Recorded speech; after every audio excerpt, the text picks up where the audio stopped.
Voilà qu'il y avait le nombre de la bête. Et ce nombre était le nombre de l'homme. La bête, c'est l'homme, c'est la bêtise.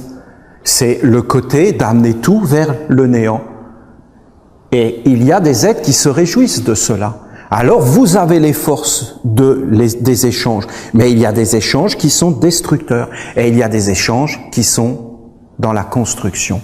Maintenant, je vous le dis, les hommes ont été damnés, mais c'est certain. Et de venir dans ce monde, en réalité, il y a des forces qui ont été accumulées.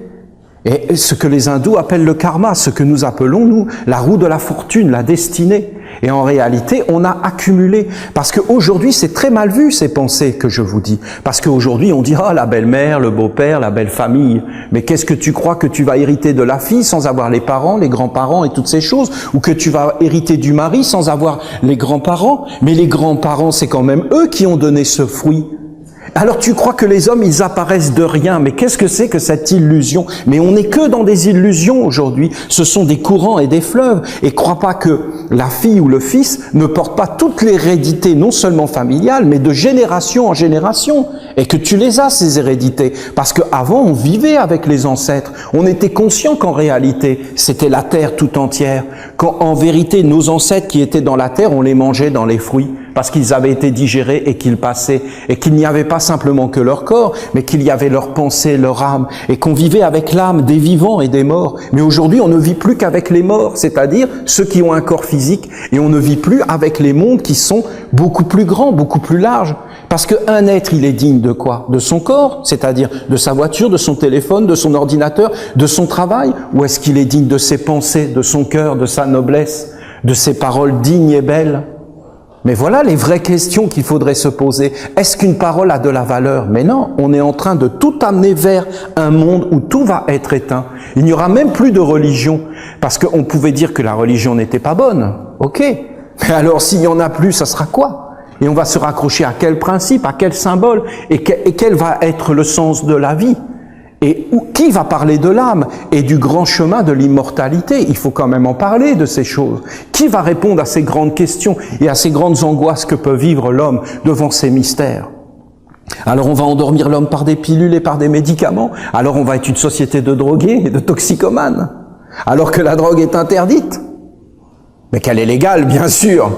Bien sûr qu'elle est légale, puisqu'en fin de compte, tout le monde est shooté dans cette histoire-là. Alors on parle de quoi? Parce qu'il y a plein de façons de se droguer, vous comprenez? Il y en a plein de façons de tout éteindre à l'intérieur de soi, d'éteindre les questionnements, d'éteindre toutes les choses et de ne pas les regarder, et surtout de ne pas poser des questions, parce qu'on peut avoir la libre expression et d'une façon sournoise nous empêcher de parler. Dis tout ce que tu as à dire, on t'écoute pas. Dis tout ce que tu as à dire, on éteint tout ce que tu as à dire. Dis tout ce que tu as à dire, on a tellement magité le monde que tout ce que tu diras n'aura aucune valeur. Alors, parle, on t'écoute pas. Parle, ça n'a aucun intérêt.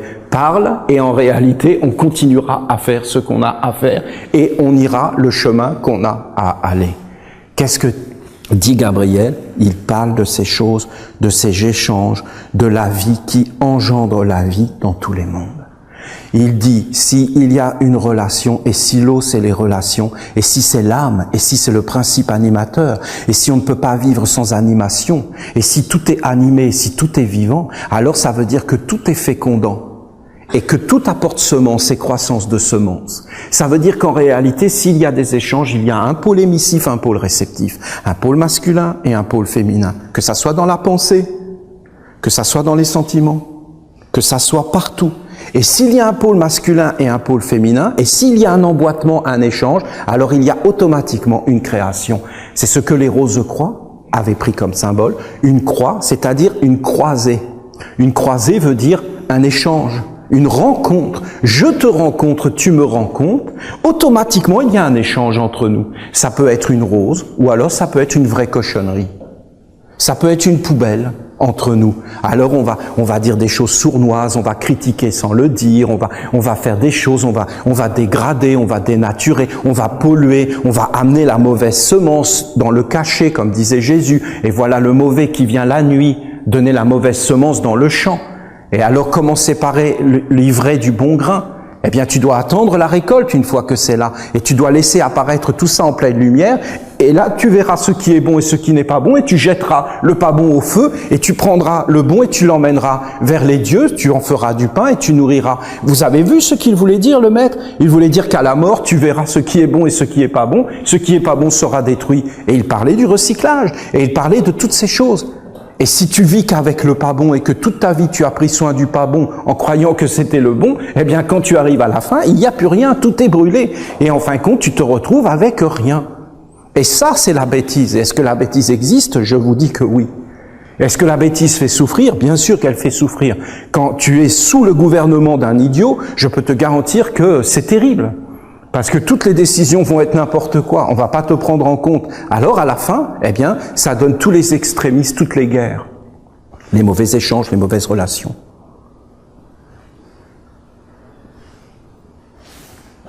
C'est grand. C'est vraiment grand comme science. C'est une sagesse. C'est un art de vivre. Tu ne dois pas faire de mal aux animaux. Parce que il y a un lien. Tu ne peux pas faire n'importe quoi. Il y a des choses que tu ne dois pas faire dans la vie. Ah, mais pourquoi? Mais parce que ça engendre le mauvais. Il y a des choses que tu ne dois pas regarder, il y a des choses que tu ne dois pas écouter, il y a des choses que tu ne dois pas laisser entrer dans ta terre. Parce que si tu les laisses entrer, il faudra les transformer. Ou alors il faudra faire le travail. Si tu ne fais pas le travail, ne les laisse pas entrer. Il y a des choses qu'il ne faut pas faire. Il y a des endroits où il ne faut pas aller.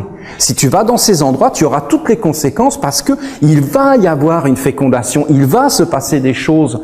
C'est pas rien en réalité. La vie n'est pas rien. Voilà ce que dit Gabriel. Et en réalité, c'est ça. Mais maintenant, c'est encore plus pervers. Parce qu'il y a des êtres qui ont ce savoir. Et ces êtres sont des grands êtres. Et ils sont initiés à ce savoir. Et au lieu de se servir de ce savoir pour aller vers le monde divin, ils se servent de ce savoir pour avoir le pouvoir sur les hommes et sur la terre et sur le monde. Et alors ils engendrent des croix, ils détournent les forces et ils amènent les forces de l'esclavage consciemment. Et alors eux, consciemment, eh bien, ils se servent des humains. C'est comme si tu as un intérêt à l'intérieur de toi. Et en fin de compte, tu vas avoir la puissance. Pour avoir la puissance, il faut que les hommes votent pour toi. Parce qu'en définitive, c'est les hommes qui décident sur la terre. C'est nous qui décidons. Alors si on vote pour telle personne, eh bien cette personne fait passer toutes ses idées, donc il devient celui qui féconde. Et à partir de ce moment-là, on se met à son service. Et c'est toutes ces semences qui arrivent et on devient son épouse. L'humanité tout entière est l'épouse d'un seul homme. Celui qui décide de comment on va vivre. Et alors cette femme, c'est-à-dire nous, eh bien on fait tout ce qui nous est ordonné. Et si cet homme est mauvais, eh bien on est mauvais parce qu'on est pollué. Parce que c'est ça les femmes, il n'y a pas autre chose. On prend la semence qu'on nous donne, qu'est-ce que vous voulez qu'on fasse?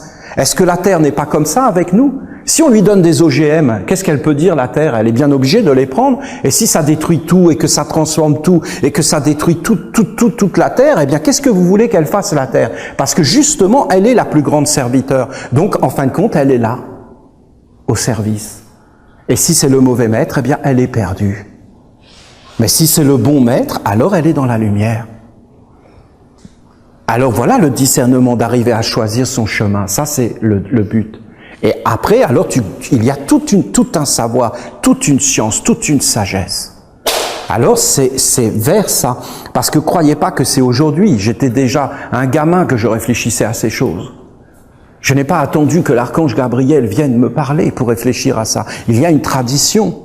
J'étais déjà dans cette tradition, moi, tout jeune. Je me posais toutes ces questions sur le sens de la vie. Je voyais tout à fait qu'on voulait m'attraper, que je n'arrivais pas à contrôler mes pensées, que je n'arrivais pas à contrôler mes gestes. Je voyais bien que j'étais dans un environnement hostile. Je voyais bien en réalité qu'on voulait m'attraper pour me mettre dans un monde et dans un moule et faire de moi, en fin de compte, un serviteur d'un organisme beaucoup plus grand que je ne voyais pas, mais que je pressentais. Et je voyais bien que c'était comme une immense tique, un être malfaisant qui est là pour pomper le sang des humains et se nourrir et se gaver de toute cette énergie des pensées. Essayez de vous élever au-dessus de la terre, de voir toute cette activité incroyable des hommes comme une fourmilière en train de détruire la planète. Essayez d'imaginer toutes les voitures qui roulent sur la Terre en même temps, tout le pétrole, tous les gaz, toute la pollution qui est engendrée. Vous pouvez voir des photos satellites, vous voyez les fleuves qui sont devenus comme de l'encre noire et qui se déversent dans la mer, toute la pollution qui est déversée par l'activité des hommes, le sceau du travail. L'activité des hommes est en train de détruire la planète, mais avec une intensité. Vous avez même des photos de la Terre vues du ciel, où vous voyez une nuée de moustiques autour de la Terre. C'est tous les déchets qu'on a balancés dans les éthers et dans les atmosphères. Vous avez tous les déchets de satellites. Je ne sais pas si vous l'avez vu, cette photo, elle est incroyable. Vous avez la Terre et vous voyez une nuée de moustiques autour. La Terre était tranquille, les hommes ont mis des moustiques autour d'elle. Plein de déchets. Qu'est-ce que c'est toutes ces choses? Ce sont des relations. Est-ce qu'il y a le respect? Est-ce qu'il y a le monde divin? Est-ce qu'il y a... Mais vous voyez bien que non. Il y a des êtres derrière. On ne les voit pas. Et ces êtres nous ensemencent. Et en fin de compte, après, eh bien, on nous regarde et on dit, bien voilà, c'est ça que vous faites. Et donc, on est responsable de ce qu'on a fait. On va dire, on n'est pas responsable. Ah bon? Tu n'es pas responsable? Non. Mais alors, t'es quoi? Ben, je sais pas. Ah bon? Tu sais pas? Non? Ben, nous non plus. Donc t'es rien. Vous savez, une des paroles les plus terribles que Jésus a prononcées sur la croix, Père, pardonne-leur, parce qu'ils ne savent pas ce qu'ils font. C'est écrit dans les évangiles. Ah, celle-là, tu te la prends là. Hein. Ils ne savent pas ce qu'ils font. Je traduis. Père, pardonne-leur, c'est des idiots. Père, pardonne-leur, c'est des imbéciles. Père, pardonne-leur, qu'est-ce que tu veux leur dire? C'est des crétins. Pardonne-leur, Père. Comment tu peux condamner un idiot, un crétin, un abruti? Quelqu'un qui ne sait même pas comment il s'appelle, qui il est, qu'est-ce qu'il a à faire sur la terre, pourquoi il est là? On prend n'importe qui, on dit tue-le. Ben oui, tue-le, c'est César qui l'a dit. Ben moi je sais pas, c'est César. Je suis au courant de rien, moi je débarque là. Père, pardonne-leur, ils ne savent pas ce qu'ils font. Ils ne savent pas ce qu'ils font. Ils ne sont pas éduqués, ils ne sont pas civilisés, c'est des idiots, c'est des masses informes, c'est des gélatineux, ils sont là. Ils vivent, ils mangent, et voilà, c'est tout. Mais c'est ça que ça veut dire. Ils ne savent pas ce qu'ils font. Alors ils font quoi? S'ils ne savent pas, ils font quoi? Vous voyez bien qu'il faut s'éduquer. Vous voyez bien qu'il faut réfléchir. Vous voyez bien qu'il y a des secrets. Quand Gabriel il parle de l'eau, il ne parle pas de n'importe quoi. Il parle en réalité de la pureté.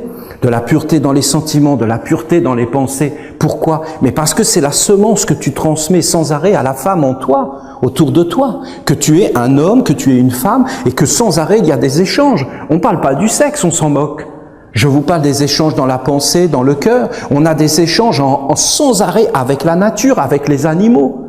Et en réalité, quelqu'un veut polluer ces choses, comme il a pollué le Coran, comme il a pollué les évangiles. Il y a un être là-dedans qui veut polluer. Est-ce que cet être est négatif?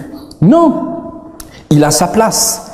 Il est là pour vivre. Il veut vivre. Et nous sommes là pour le guérir. On a dit que nous étions des prêtres et que nous devons vivre sur la terre pour guérir cet être et pour amener toutes les forces vers la lumière et vers le haut. Pour être des êtres dignes et nobles. Mais il n'y aurait aucun intérêt à venir sur la terre si tout était fait, si on n'avait rien à faire, si on n'avait rien à prouver, si on n'avait rien à montrer. Alors c'est pourquoi il a été dit « délivre-nous du mal ». Et c'est pourquoi il a été dit « ne nous soumets pas au tentateur ». Et c'est pourquoi il a été dit « pardonne l'offense », parce qu'il y avait automatiquement la faiblesse.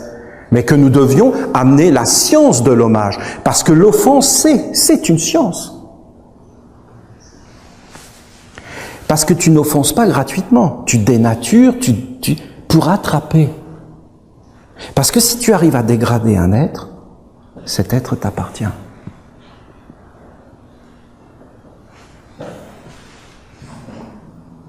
C'est pervers, hein, je suis d'accord, mais c'est comme ça.